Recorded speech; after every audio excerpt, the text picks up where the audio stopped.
지금까지 왔던 길보다 조금 더 숨이 가쁠 정도의 비탈길입니다. 이런 비탈길은 주변 나무를 살피면서 천천히 돌아보는 것도 좋겠지요.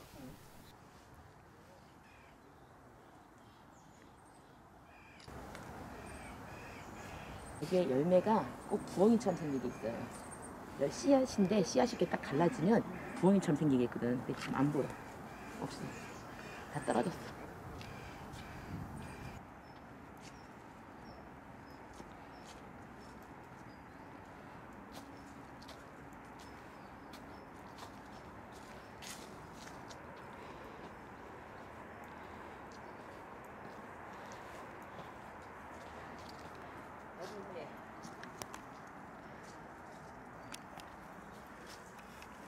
자, 부엉이가 앉아있어. 원래 3마리인데 2마리가 앉아있어. 보여요? 부엉이 같아요? 어디? 네. 아.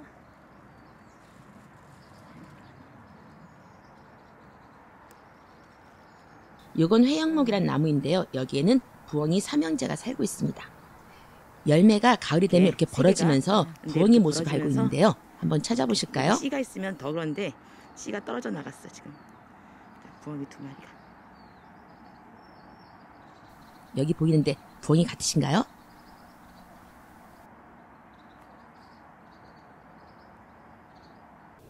조금 숨이 찰만하니 가슴이 탁 트이는 풍광이 나타나네요. 한강과 방화대교의 모습이 보입니다. 이렇게 높은 절벽에 있으니 이곳으로 왜군이 공격해 올리는 만무하겠지요. 자연지리적 조건을 잘 이용했다는 것을 이곳에 와서 보니 확실히 이해가 됩니다. 덕양적은 한강과 인근의 풍경을 감상할 수 있는 정자입니다. 멀리 남산의 서울타워까지 보이긴 하는데 언제부터인가 미세먼지 때문에 흐릿하게 보이거나 보이지 않는 날이 많아서 환경오염이 점점 심해지고 있다는 것을 느낄 수가 있습니다. 안타까운 현실입니다. 여기 있는 행주대첩비는 1602년 권율 장군의 공을 기념하기 위해 장군의 부하들이 세운 것으로 이곳 행주산성에서 가장 오래된 것입니다. 여기 있는 대부분의 건물은 1970년대 박정희 대통령의 성역화 사업의 일원으로 만들어진 것으로 아까 보았던 대천문이나 충정사도 사실 나무로 지어진 것 같지만 콘크리트로 지어져 있습니다.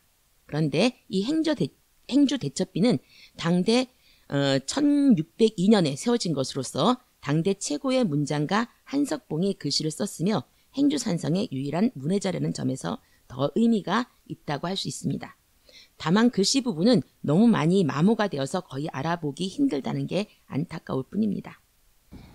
우뚝 솟은 15.2m의 행주대첩비는 1963년 경기도문의 성금으로 세워진 것입니다. 앞면의 큰 글씨는 1970년대 박정희 대통령께서 쓰셨다고 합니다.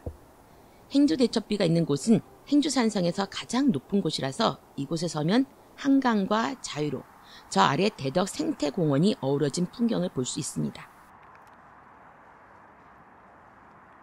충의정은 행주산성의 영상교육관입니다. 이곳에서는 여러 가지 교육 행사들이 진행되고 있다고 하니까요. 홈페이지 들어가서 볼만한 프로그램 있으면 한번 신청해 보시는 것도 좋겠습니다.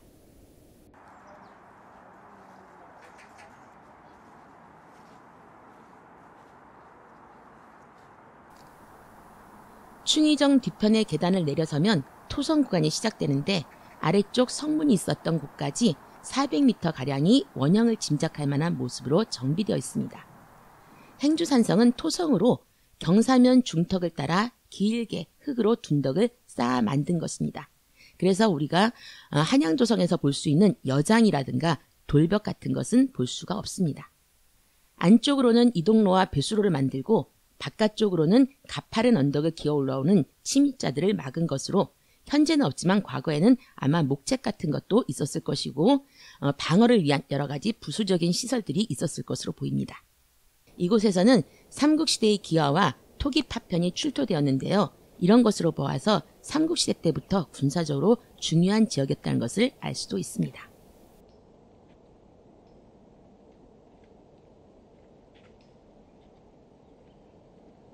정말 단풍이 아름답군요.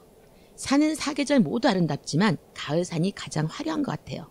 역사와 자연의 아름다움을 만날 수 있는 행주산성, 사랑하는 사람과 함께 오면 더 좋겠죠. 이곳 행주산성을 내려가면 아까 보았던 고양시 대덕 생태공원이 보입니다. 그쪽으로 가볼까요?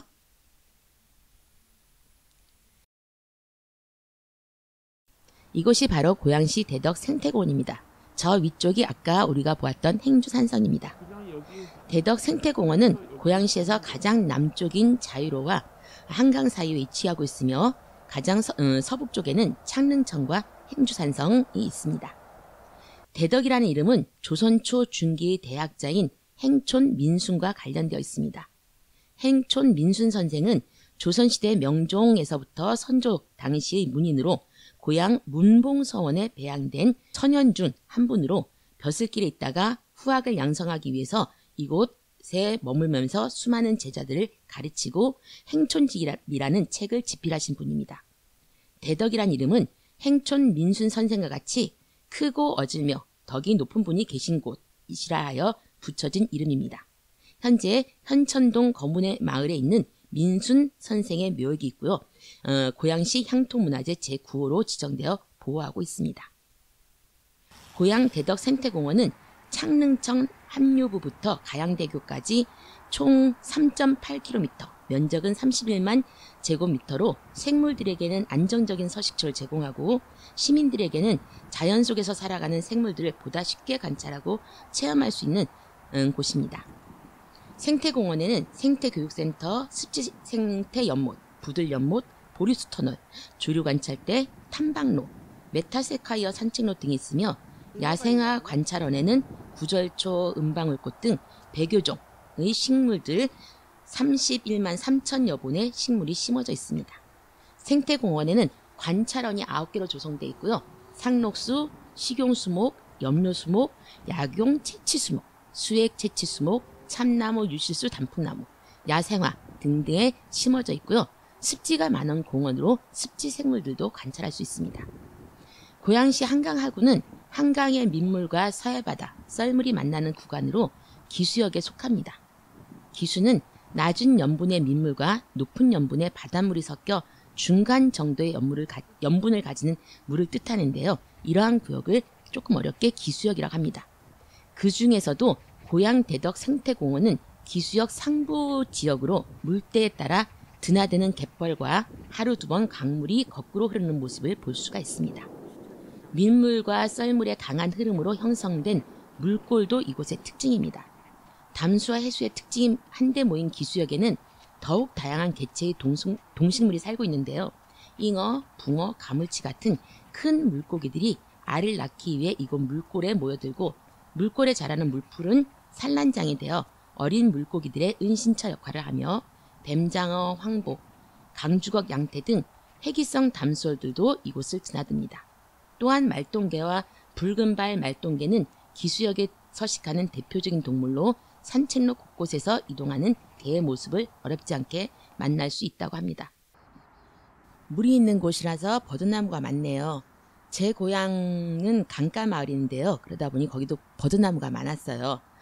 그런데 저는 겁이 많아서 밤에는 강 쪽을 쳐다보지도 않았습니다. 왜냐하면요, 버드나무가 꼭 귀신이 머리를 늘어뜨리는 것과 같아서 그곳에 귀신들이 모여 사는 것 같았거든요.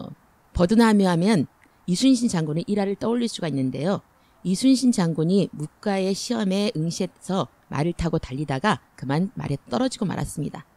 다리를 다친 이순신 장군은 옆에 있었던 버드나무 줄기를 잘라서 다리를 칭칭 동여맨 후에 말을 달려서 끝까지 도착점에 도달했습니다. 이를 두고 대단하다며 합격시켜야 한다는 사람이 있었고, 아니다, 꼴찌로 들어왔는데 무슨 합격이냐 해서 떨어뜨려야 한다는 주장도 있었습니다. 결국 이순신 장군은 당시에는 떨어지게 되었고 그 다음에 시험에서 묵가에 합격을 하였습니다. 이순신 장군께서 버드나무의 약효에 대해서 알고 계셨는지는 모르겠는데요. 버드나무에는 염증을 치료하는 성분이 있다고 합니다. 그래서 예전에는 이빨이 아프면 버드나무 가지를 잘라서 이를 쑤셨다고 합니다. 그러면 통증이 가셨다고 해요.